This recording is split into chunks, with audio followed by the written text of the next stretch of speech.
Letter from Garcia updates. Their prayer warriors and rope holder, greeting in Christ's most precious name, Happy New Year. November 1, 2024 marks our 1 year in the mission field. Time flies so fast and it's reminding us to redeem the time because the day are evil. The Lord is good all the time. Please allow me to share some of the ways God has blessed us over the past year. Blessing and prayer request. Establishing our platform, Sun and Eagle Academy. Currently, we have 4 Afghani students. It's a blessing to see the reading and reciting the scripture, singing gospel songs, prayers in Christian's way. Pray for more students and the sponsor for this is curriculum material. Bible School is a satellite of BBC Makati. By God's grace, we have two Kasal Bible students, Badim and Arthur. Since they went to speak English yet, we focus on their English language. But they are already serving with us. They give up the secular job to serve God full time. We have 2 services per week with 13 to 15 people. Both children and adults are in attendance. Pray for more souls to be saved. Uh, for my wife, my youngers, and we got permanent residence visa already. Please pray for the Jaja and Maya PR visa approval because they are considered adults. They have a separate application process and are not anymore depend on us. Visited Kyrgyzstan and establishing our contacts, praying to open another mission and Christian school. There is 4 drive from our place.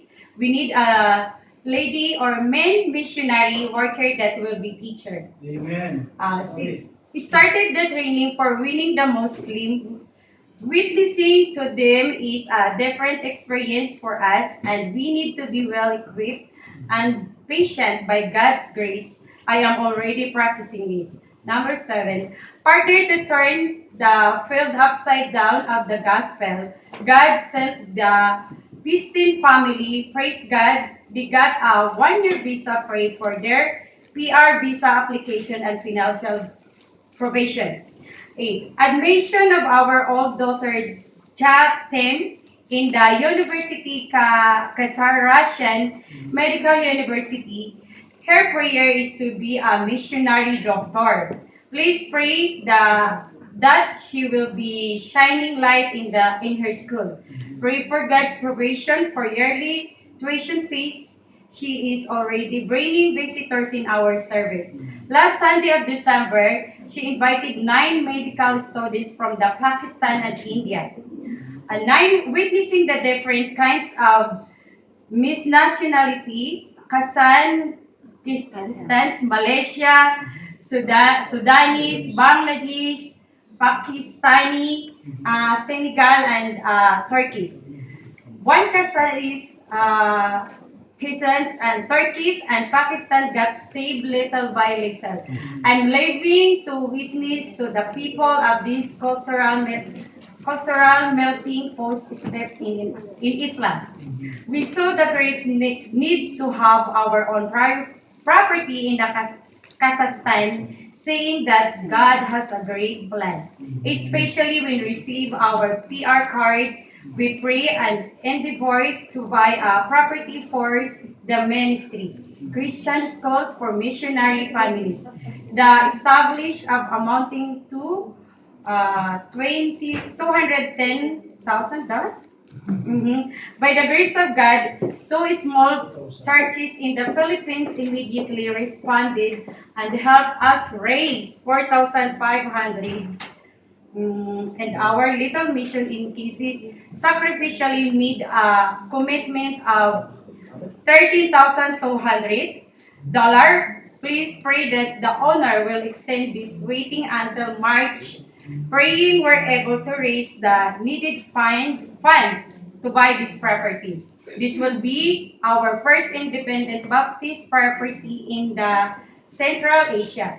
Please help us raise funds for the great work of God and for the sake of many souls here in Central Asia.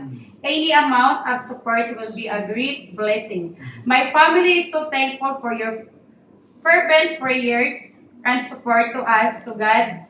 To God be the glory, greeting him his greeting he has done from Missionary Javier Garcia. I would like to thanks po sa mga friend ko na nandito and then doon sa nag-commit na tumulong sa ating mga missionary. Thank you and sana marami pang marami pang ma-encourage na mag-kusang loob tumulong sa ating Thank you, mga no? missionary. Yung